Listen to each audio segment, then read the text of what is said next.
any complaint that you have is a reflection of your own lack of leadership. Maybe she has a low libido, or maybe you initiate sex is just a turnoff. That's her thing. Then you disempower yourself to make any difference. Where did you not set boundaries? Fault or his fault? What if I actually created it? What if I chose it? The moment I took responsibility, everything shifted. Don't blame your father. You chose him. There's probably a man listening to that right now going, shit, that's me. Welcome, Nic. Thanks for having me, mate. I want to dive straight in because something you said, which I think is fucking groundbreaking, and I would love to get an answer from you as to what do you mean by it, which is any complaint that you have is a reflection of your own lack of leadership. What do you mean by that for men? It's this kind of, I know you speak a lot to the boy or the immature masculine, and this idea of blame and of classic complaint is your woman's lack of libido, for example. Maybe she has a low libido, or maybe the way that you initiate sex is just a turnoff. Maybe your lack of presence is a turnoff. Maybe the fact that you are emotionally closed off and you haven't tried to open her heart and soften her heart and deepen the emotional connection with her. Maybe all of those things are actually what is causing her libido to be non-existent or low. So every complaint that men have in relationship, it's reflecting back to them in real time where their leadership could be better or different or is non-existent, or, that also means maybe boundaries need to be set. One of the key elements of the way that I teach and coach is radical accountability. And how can you take 100% responsibility for everything? And then you get the men that are like, oh, bullshit, it's her fault because she did this and shit. And it's like, yeah, great. She has her part in it, no question. But if you put all the blame onto her, or some of the blame onto her, or if you just say, well, that's her thing, then you disempower yourself to make any difference. And what a terrible situation that would be. So even in the case of she's abusive, so, well, yeah, that's a terrible thing, but how did you allow a culture such as that she can be abusive to be created? Where did you not set boundaries? Where did you not step in and say, hey, that's unacceptable, I will not put up with that? So it doesn't matter what the complaint is, there's always a way that we can take ownership, take accountability, and then lead it into a different direction. I love it. I mean, we're completely aligned on that.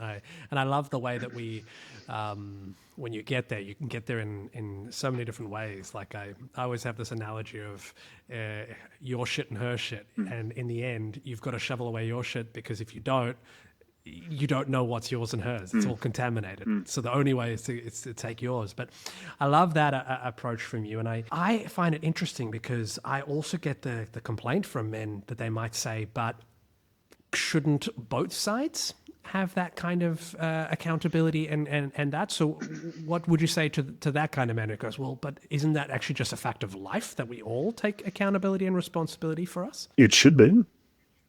But a lot of men don't. And I say the same thing to women. Like, how can you take 100% responsibility for your part in this? Women that are controlling, but they want their man to lead. So either, there's a good chance that she actually doesn't allow the space for him to lead, or every time he does lead, she micromanages how he leads. So is it really true that he isn't leading, or he lacks, is it true that he doesn't lead, or is it more true that he doesn't have the space to lead? So it does go both ways, but it's not this tit for tat bullshit. It's how can I take 100% responsibility for me and for my part in the quality of the relationship? And to just sit back and say, well, to sit back and say, yeah, but it's both ways. It's like, yeah, sure.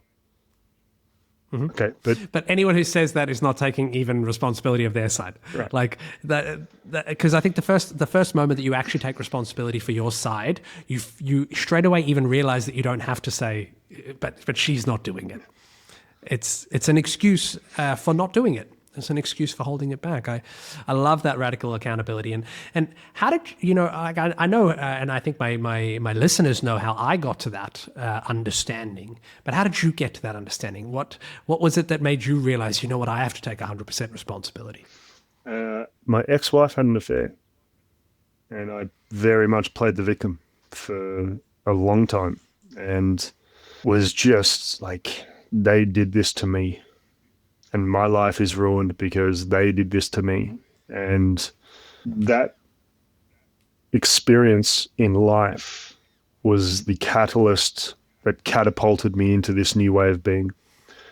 And at some point I was traveling the world and living, the greatest experience of life that I had had up to that point.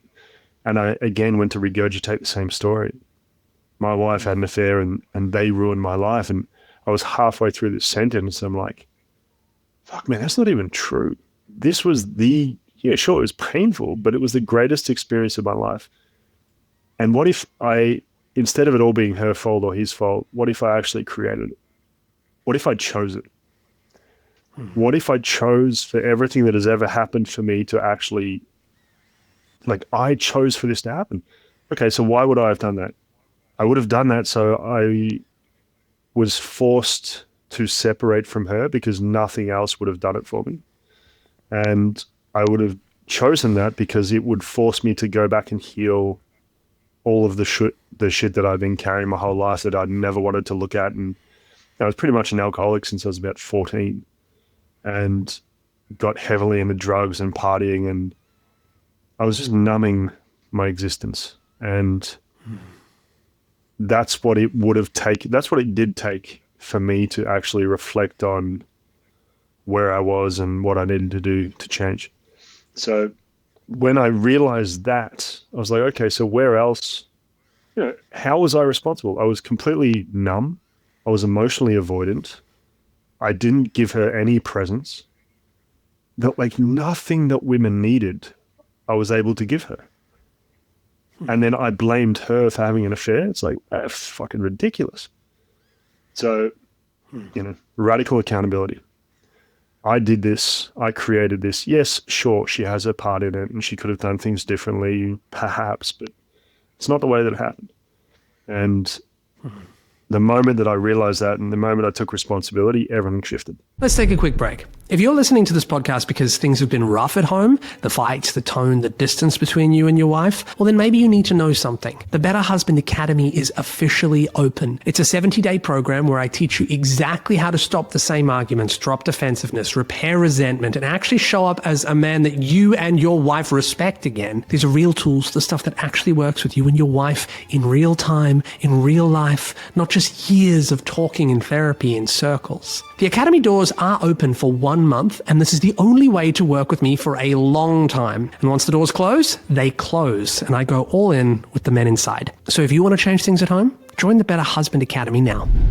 I love that. So if you're listening to this right now, let me just double down on that point, because I absolutely love how, regardless if we have to get into the weeds of the truth of it, I think what you're saying, and what I also believe in this, is that it is also the most efficient tool for change too, of future change. If you take radical accountability, regardless of whether it was 90% yours, 10% yours to take, 20%, regardless of the percentage number, if you take radical accountability, it is the most efficient way to actually exact meaningful change moving forward into the future. Would you say that that's true? Yeah, I think I acknowledge the part of us that is victim in some circumstance.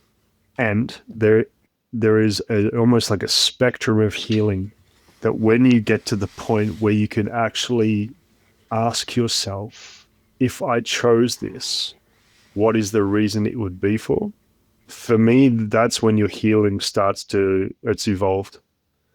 And part of that process is learning to take accountability for what happened. Yeah, that's beautiful. So I hear you say, victim, and then we talk about masculine, and we talk about feminine, and we talk about wounded, and we talk about these. What are your takes on this style of of teaching, so to speak? Because I look at it as really archetypical, and when did you come into noticing the archetypes and different things like that, and then incorporating that into your work? What is your view on that? I mean, I first started reading about the archetypes many years ago, and it was through the shadow that I started to realize that I didn't embody any of the healthy traits. It's like, wow, okay, I'm very much the weakling. I'm very much the addicted lover. I am very much the manipulative magician. And I was just, the masochistic warrior. I was just like, wow, this is quite a reflection. And once I realized that, I was like, okay, so why is this a thing? Why am I like this? And, you take it back to childhood and certain things that happened when you're a child, the way that my parents raised me, or the relationship that I had with my father, the experiences that I had with boys and with men when I was younger, which are horrible experiences and very, very negative and very traumatic many, many times. So I grew up just really disconnected from masculinity. I didn't want to associate with it. And because I didn't want to be that kind of unsafe masculine, which I'd only ever experienced, then I disconnected from the masculine internally. So of course I was living in the shadows. Of course I was all of these things that were disembodied. And when you disconnect from a part of you, that an inherent part of you, of course you're going to struggle. It's going to be so difficult to live a life when you don't want to associate something with something that is such a part of you. Do you think it's in order for growth, do you think it's important for each person, each man out there, to actually know their why? So you very clearly labeled that, and there's a lot of introspection and self-reflection that I can see there. This idea that I had that connection with the masculine that I didn't like, and so I didn't want to embody that. Do you think it's worthwhile for men out there to know why they've gotten to where they are right now? I think it can help. But there's some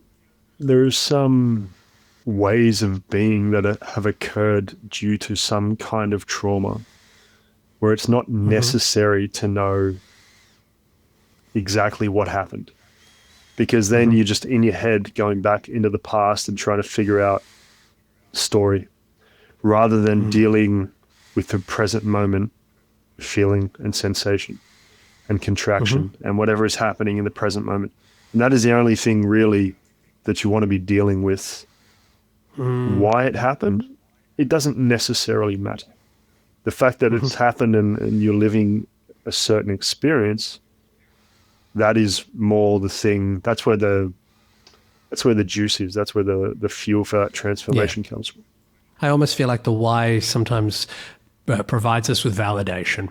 It provides us with like this feeling of if we felt like we were isolated within the world, you'll see it in a men's circle when someone shares something and everyone else goes, oh my God, I've experienced that too. And then they go, oh, maybe that's why I changed as well. That it's like this, if you're feeling low on self-confidence and you're high on self-doubt, then you go, oh, I'm okay for who I am. And I think the why is very important there. But I 100% agree with you that presence is the thing that matters if we want to go forward.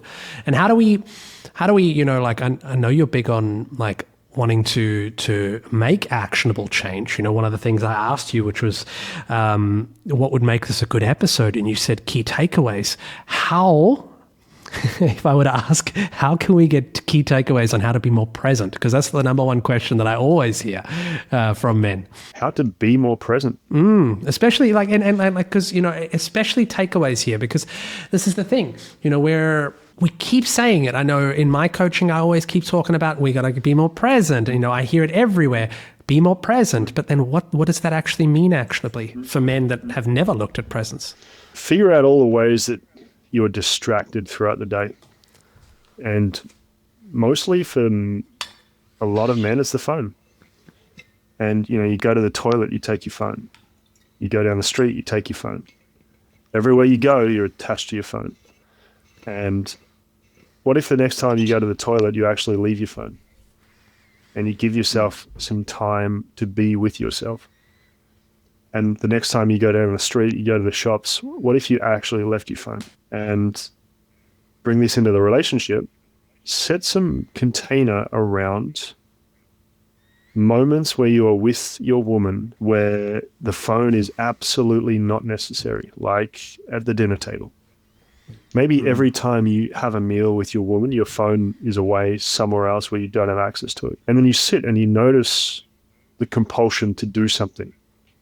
And it's kind of like you need the dopamine. It's like, oof, okay. And I work a lot with semen retention with clients, and this, what comes up in the body when suddenly jerking off or having sex is off the table, because we just use it to numb in so many ways. And if you don't have that thing that you normally have access to distract you from feeling what's beneath, then suddenly something comes up, and rather than distracting yourself or numbing yourself, you have to feel it. And then allowing yourself to sit through that.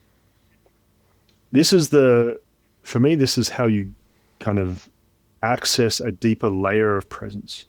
But as far as key takeaways, next time you have dinner with your woman, put your phone in another room. And then when you're listening to her, get curious. Tell me more about that. Oh, really? How'd that make you feel? Like, actually get curious around her day, how she's feeling, where she's at, and do so without needing to fix and without needing to respond, without thinking of what you're going to say next. As far as the key takeaway, I mean, it's as simple as that for a lot of men. I always even talk about it. It's like when you're in love with something, when you and also when you first start in a relationship, there's a lot of love and a lot of excitement. You're fully present. You're fully there. And I always ask this question. It's like, as a husband, what would it take for you to fall in love with being a good husband? And you'd probably not have a phone around. You'd probably be asking those questions. You'd probably be doing everything like that. I find it. You mentioned the semen retention side, and I think it comes up because of. Correct me if I'm wrong, but it's like the No Nut November, right? That's one. That's the more popularized version, yeah. Okay, so when did you first jump into that sort of side of it, and what's its benefits? Because that's one area that we've never spoken about on this podcast, and I didn't know we were going to talk about that today, but that's something that, why is that even important? I mean, this is a question. I first came across it. I had erectile dysfunction, premature ejaculation, porn addiction, and then, wonder why my ex-wife has an affair. But I sat in a meditation retreat, and the teacher also taught Tantra, and he said, go for 7 weeks without ejaculating and see what happens. I was like, fuck, dude, I couldn't go 7 hours. What do you mean? And he's like, try for 7 weeks. I'm like, I'd never heard of it. And he said, your life force, your sexual energy, it's your creative energy. It is literally the energy that you use to create life. And if you stop wasting it, see what happens. I was like, all right, let's do it. So I went into 40 days of silence, and I got about 5 weeks in, I think, and I had a wet dream, and I was gutted. So fuck me, I got so close and I missed it. But that was the seed that was planted for me too. This is 10 years ago, and I went deeper into it and trained with Mantak Chia in Thailand and did all these things, met a tantrika in Mexico, and at some point learned to separate my ejaculation from my orgasm, because they're two separate bodily functions, which most men never realize because it all happens at once. And the first full-bodied orgasm I had, I was just like, I'm fucking never ejaculating again. Why would I do that? Obviously that, 2 kids later, that's not a thing. But the intentional release is one of the benefits of it. It allows you to take full control over what is happening. You take the goal out of sex. You want to, men watch porn and they think they got to perform, and there's this the deep-seated masculine wound of I'm not enough and all of these things. If you want to perform in the bedroom, inverted commas perform, take the goal out of sex. See how present you can be with your woman. See how aware you can be moment to moment of the pleasure in your body without ejaculating. And it changes everything. So we are, it's end of November now. We've got a couple of days left of this cohort, and just received a message today of this guy who's had premature ejaculation his whole life, and suddenly that's basically gone. So your ability to retain your seed and retain your energy is one thing, but it also points to your impulse and your compulsion to have to deal with what you're feeling in the moment. I'm horny, I have to jerk off. I'm bored, I have to numb myself or distract myself. I'm angry, I have to react. There's all these things that happen in our system where there's the impulse to just react instantly rather than, wow, I'm super horny. What if I just sit here? What if I actually just sit and breathe and allow this energy to run through me until it dissipates? And, masculine practice is, can I be a yes to what is without it needing to be any different? And most men suck at that. Why? They were never taught. Do you believe that like 500 years ago when it was taught, or 1,000 years ago, that lots of men were good at this? Or do you feel like this is a universal masculine? And the reason I ask is I've been dealing with this whole idea that I keep seeing that, men keep striving for peace. And I wonder whether it's just a universal masculine thing that we've encoded where we all want peace, but our goal is to overcome and be able to sit in the discomfort rather than look for the things that give us peace. I'll change my response. It's not that we were never taught. It's that it is our generation has been so washed with the ability to make everything comfortable. I'm too hot, put on the air conditioning. I want food, dial Uber Eats. Whatever it is, we can have it basically instantly. And why would I sit with anything that's a little bit uncomfortable if I don't have to? So, go back 50 years when, I'm sure you've heard the story of your grandfather having to walk fucking 5 miles in the snow to get to school or whatever it was. We have it too easy. So why would I put myself through something that's uncomfortable if I don't have to? That's more accurate. And the second part of it is, I think men desire freedom, and maybe peace is a part of that. Maybe peace is another way of looking at it. But everything we do is for freedom. Like ultimately, if you get to the bottom of it, it's you make a bunch of money because you want the freedom of burden, and then you try and fix your woman's issues because you want the freedom from her noise, and you ejaculate because you want there is a few seconds of stillness of the mind where you are free from the incessant thought. And and the thing that we don't realize is that the freedom is in the mind. You can sit in any situation, regardless of how uncomfortable. And if you are unchained or untethered to the thoughts that run through your head, you are free.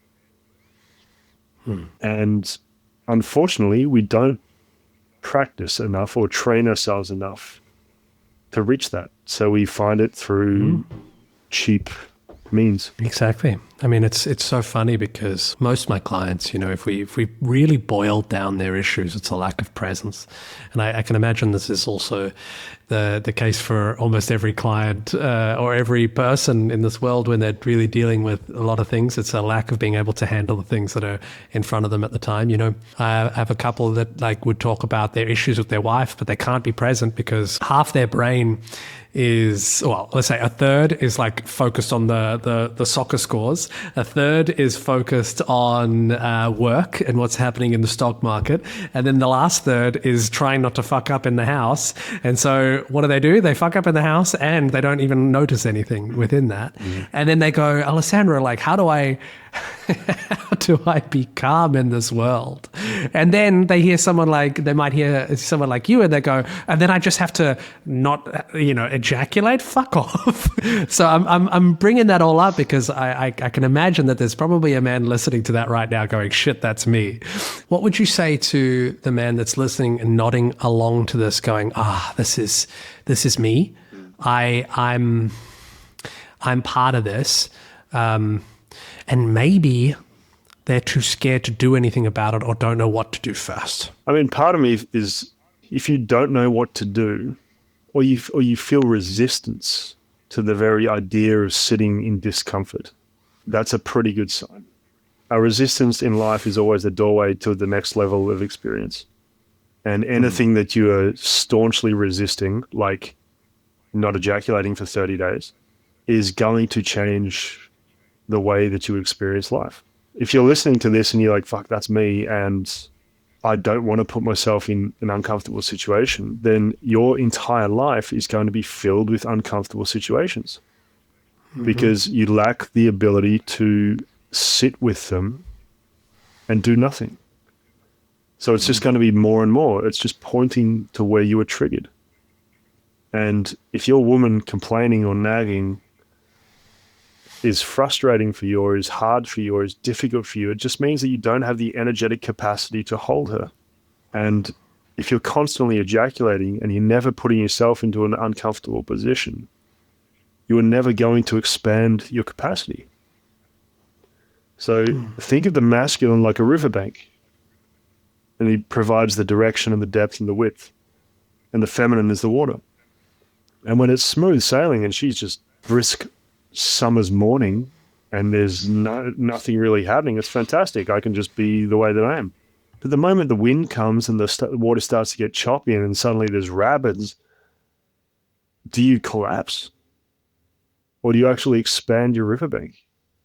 Or potentially, because you were present and dropped in and actually not reactive to the way that she is, you open up a little side channel that just diverts some of that energy until she can come back in at a different place. This is the masculine leadership. The complaint that her emotion is too much is either your lack of ability to hold it energetically, your lack of ability to set a boundary, or your lack of presence to actually know what serves love in that moment. What serves love in that moment? It's a beautiful way of putting it. It's a beautiful way of putting it. You know, David Data speaks of these 3 stages. So the first stage is selfish. It's all about me. What serves me in the moment? And my need isn't getting met. Why isn't my need getting met? And then stage 2 is other. So how can we both have our needs met? And hey, I need this to happen. What would you like to have happen so that we can both have our needs met? Stage 2.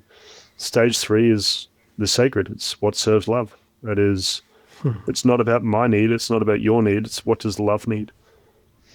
And it takes practice because we are so attached to having our own needs met and that being the only thing that's important. And then you kind of hit that next level of awareness and it's like, fuck, it's not just about me. It's about other people. And this is a step up in the level of maturity. And then the third stage is like, okay, yes, it's about both of us, but what would serve the relationship? What would serve love in this moment? We always talk about team thinking. We always talk about, you know, you, me, and the problem. This is a lot more poetic. It's a lot more poetic. I love David Data for that. There's some things with Data that I always use. One of my favorites of his is that question he has in one of the earlier chapters, which is about like the most annoying thing that your partner does, right? Think of the most annoying thing that your partner does. And then ask yourself, is it enough to, if she never changed, or assume that she never changed throughout her whole life, is it enough to leave her? And if it is enough to leave her, then essentially grow the balls to leave because that's serving both of you in that because she's not going to change. But if it isn't enough to leave her, even if it's like, I even say this to people, even if it's like 99.9% enough, but 0.01 is going to keep you there, you're going to have to love her for it. And I think it's one of the most fucking powerful things that I've read in that book. You know, pick the hill you're going to die on. And if the thing, I was with someone once that every time they'd use the sink to wash their face, they'd fucking throw water everywhere.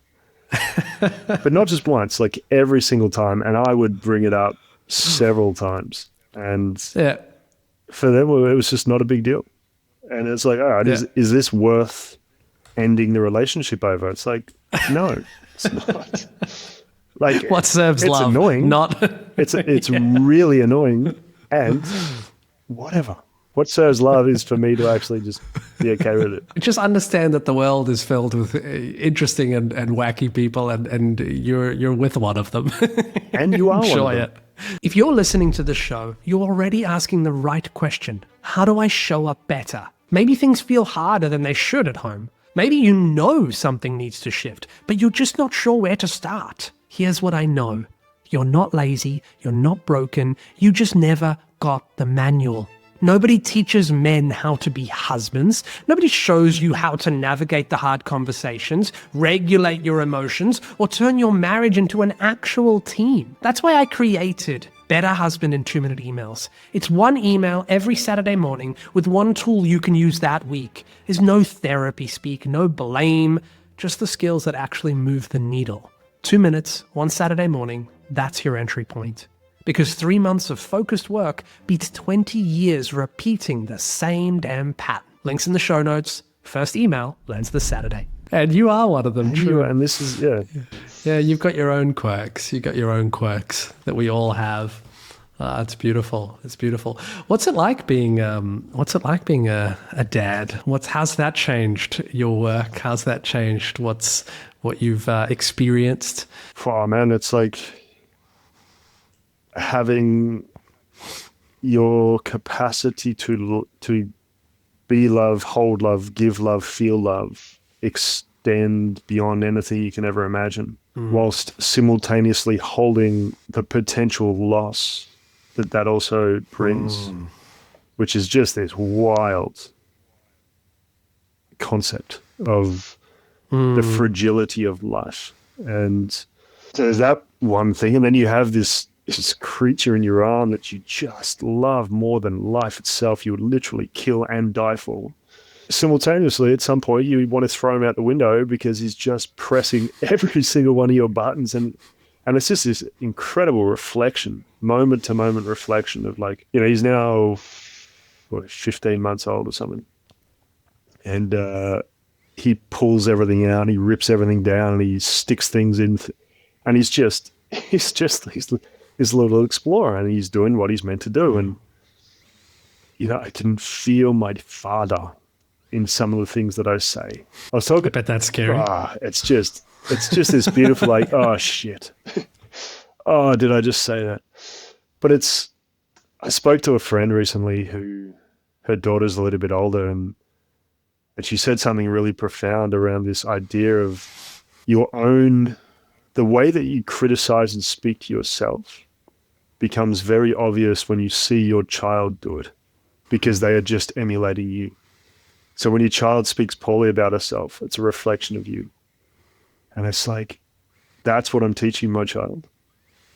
Like the way that my son sees me love my woman, this is the imprint of masculinity that I'm giving it. The way that his mother is with me is the imprint of the feminine for him.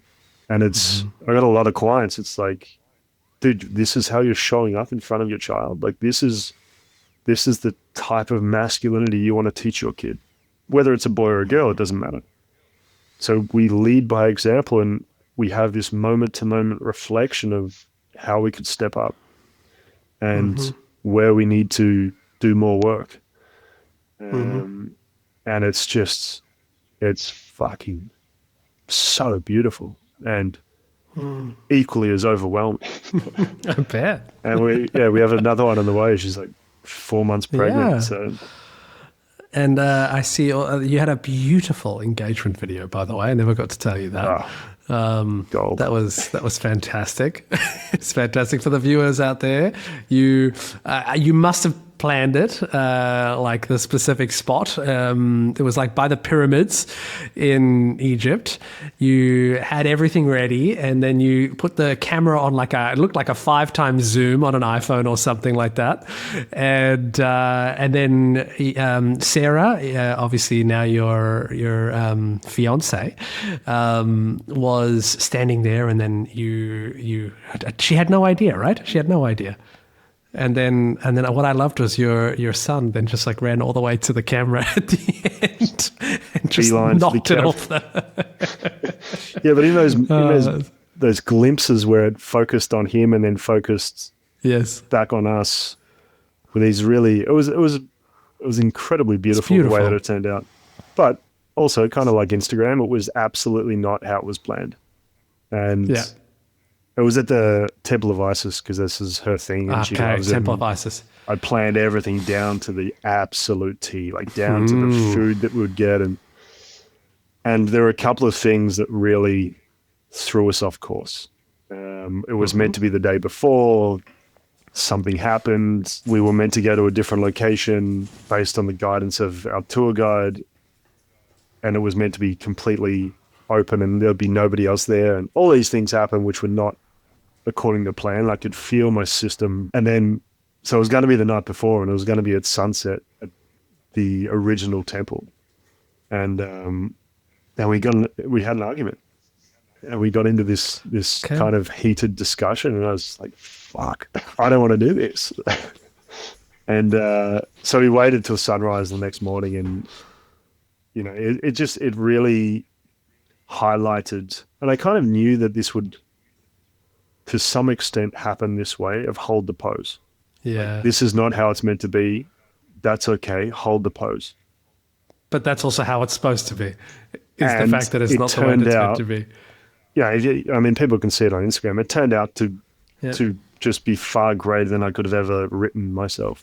How did you practice what you preached in that moment? What was the things that made you like come back to presence through that highly stressful thing of like, I want it to be perfect, and trying to manage her emotions, knowing that you also then going to have to get down on one knee in just a moment and you've got a kid there while traveling?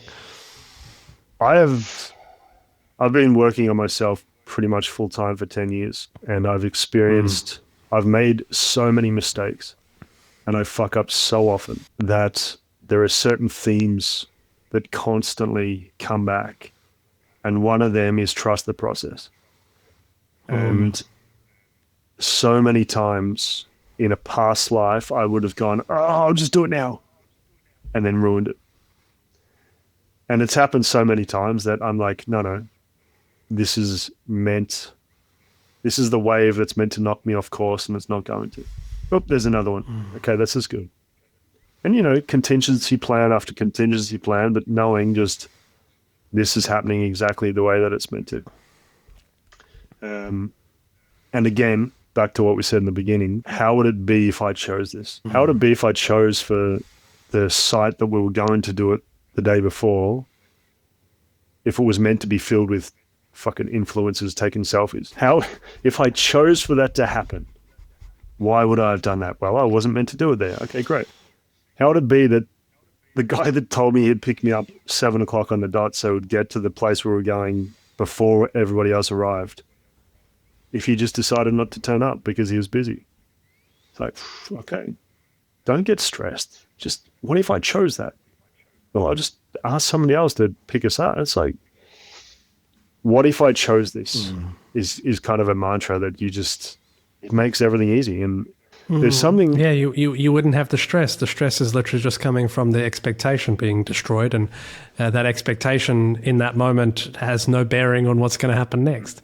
There's something, basically just this idea of letting go of control and just trusting that life is unfolding the way that it's meant to be, not the way that you want it to be. I had a client today, a guy, and we really broke through some big ground, and it was something really pertaining to this, but it wasn't even what he wanted to be.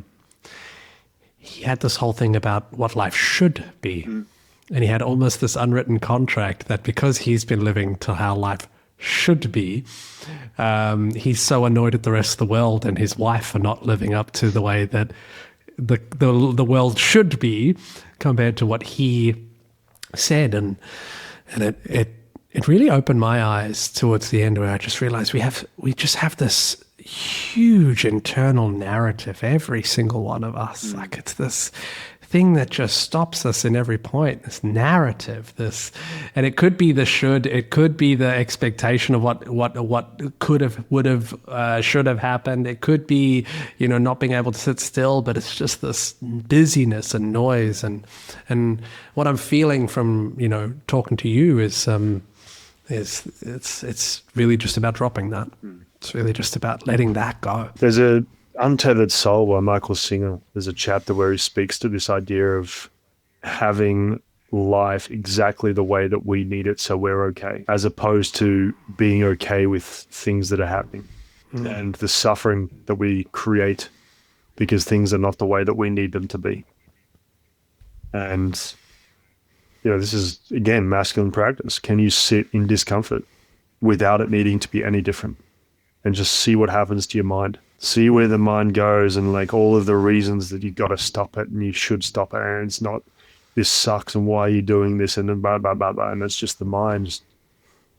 But beneath the thought, there's stillness. And it's this practice of dropping into this consistently. So the next time your woman complains, rather than reacting to the discomfort, you meet the stillness.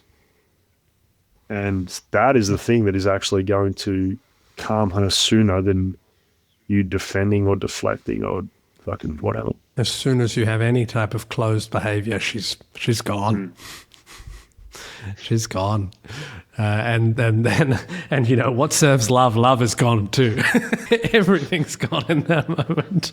That's brilliant. All right. So if you had to say one more thing for everyone, like one thing that we haven't spoken about or one thing that you wish everyone understood, what would it be? I'll throw in something a little cryptic because it was the first thing that I ever heard that had anything to do with men's work. And I it took me 3 years to understand it. Okay. And once I did understand it, everything shifted. But that was, don't blame your father, you chose him. I'm going to write it down so I can decrypt this. Don't blame your father, you chose him. I mean, it's once you've been doing this kind of work for a while, it's actually pretty straightforward. But, I've met a lot of men that they had some kind of abusive relationship with the father or whatever when they were younger and hate him, don't want anything to do with him, and cannot fathom any kind of reality where they would have chose him. And this is what I was talking to, this spectrum of healing. It's like, okay, well, you can hate him your entire life and hold on to that resentment and completely cut yourself off from healing your lineage and pass on all that pain to your kids. Or you can actually reflect on the possibility that on some grander scheme, your soul chose for you to have that father, to learn some lesson that will help you to evolve closer to self-realization. Yeah, and I wouldn't do what I did if my father wasn't the way that he was. It's beautiful. You remind me very clearly of only a few months ago. My mother and I were talking about my grandfather. And I always talk about my father and my grandfather as being like my two dads. Because when I was 6, moved from South Africa to Australia. And my dad stayed back in South Africa, but my granddad was in Australia. And my granddad was only 4 years older than my dad. So it felt like I had two dads.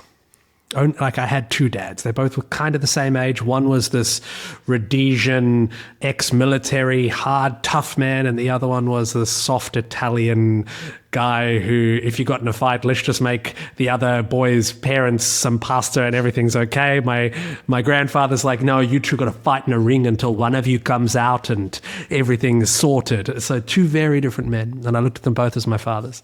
But it's hilarious because, well, not hilarious. I'll preface that because it's about to get a little dark. A couple of months ago, my grandfather passed away. And I was talking to my mother a week before it happened, a week before he passed away. And my mother had just like really come to terms with her father and really come to terms with this tough man. And I said, I don't know where it came from, but this line came to me. In the end, he's played his part. In the end, he's played his part. He's done a wonderful job in giving you tough lessons and helped you understand a lot about yourself, Mom. And for me, he's done that too. And I'm very grateful for him. A week later, he died randomly and suddenly. And it was just this wonderful thing to be able to move into, that mourning process, but from a space of really accepting him completely. Accepting that was chosen, or not only just chosen, but even if somebody's going to have an issue with chosen, but you accept. You accept the pathway and what it's given you in your life. Yeah, that's it. It's that acceptance which lightens the load rather than the resistance to why did it have to be that way. I think anything other than acceptance is resistance in a way. It's like, that's where the shoulds and the expectations come back, It's life should be this way. It's really beautiful, Nic, really beautiful. I really appreciate you coming on. We're going to have to do it again sometime. Absolutely, man. Loved it. All right, my man. Take care. That's the episode. That's all I got for you today. I just want you to remember you're not alone in this. Make sure you subscribe to stay connected, of course, and comment your win, because every time a man sees other men winning, they don't feel alone anymore, and I love that. Tools are in the show notes, starting with the Better Husband in 2-minute emails. Let's build this together. I'll see you next week.